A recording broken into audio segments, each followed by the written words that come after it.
Mabola, abuni balohe, mamenda bola mwana kame, abola lamboe, dabula mbenda e.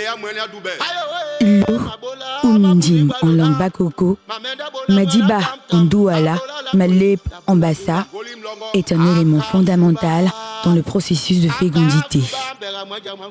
Mais elle est aussi un élément qui rassemble les peuples. Un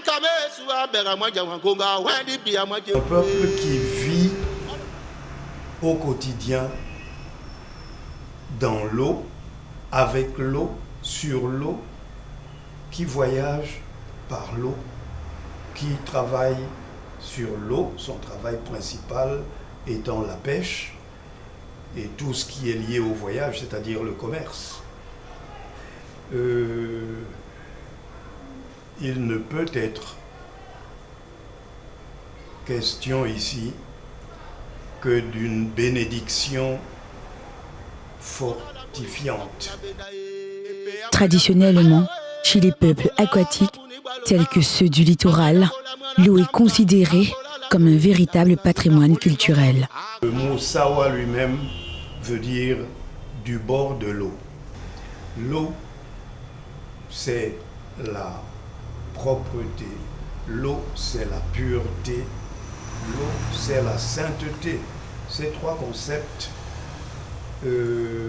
s'expriment en douala par un seul mot, Bosangi. Bosangi veut dire propreté, sainteté, pureté. L'estuaire est alimenté par le Vouri, le Mungo et le Adibamba qui fournissent en eau les peuples du même nom ainsi que ceux d'une Kam. Il est impossible de dissocier le peuple Sawa de son élément naturel, l'eau.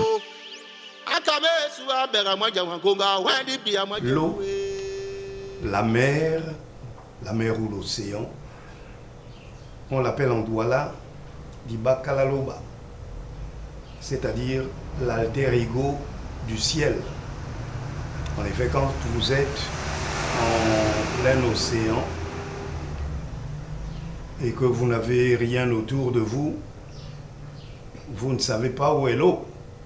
Si elle est en bas ou en haut, il y a juste au loin une petite ligne horizontale qui sert de frontière entre les deux. On l'appelle l'horizon. C'est l'horizon qui sépare les eaux d'en haut, c'est-à-dire celles du firmament, la pluie, la grêle, la neige, etc., de celle d'en bas. C'est cette dualité de l'eau qui en contient le secret. Autrefois, il était difficile de voir un parent commencer sa journée sans aller se ressourcer dans les eaux pour demander la protection des ancêtres.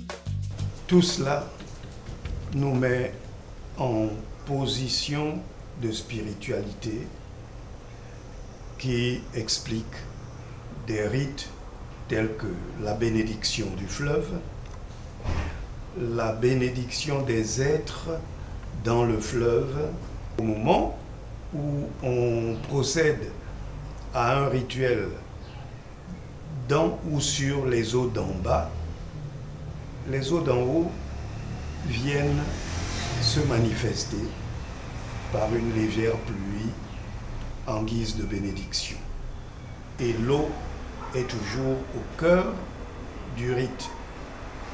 Vous les voyez tantôt avec cet aspersoir en chasse-mouche qu'ils trempent dans l'eau et aspergent ce qu'il y a à asperger. On l'asperge de quoi?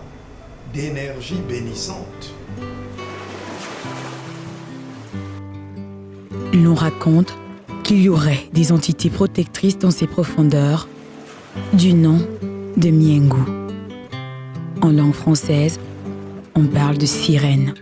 Nous avons ceci de particulier que tout ce qu'il y a dans les eaux d'en bas existe également dans celle d'en haut. Aux poissons correspondent les oiseaux et même les êtres spirituels que sont au-delà des eaux d'en haut, les anges, c'est-à-dire les êtres du haut, hommes, oiseaux, correspondent dans les eaux d'en bas par le mot Diengu en Douala. Ce sont nos anges qui sont nantis des mêmes missions, investis des mêmes pouvoirs et autres particularités que ceux d'en haut.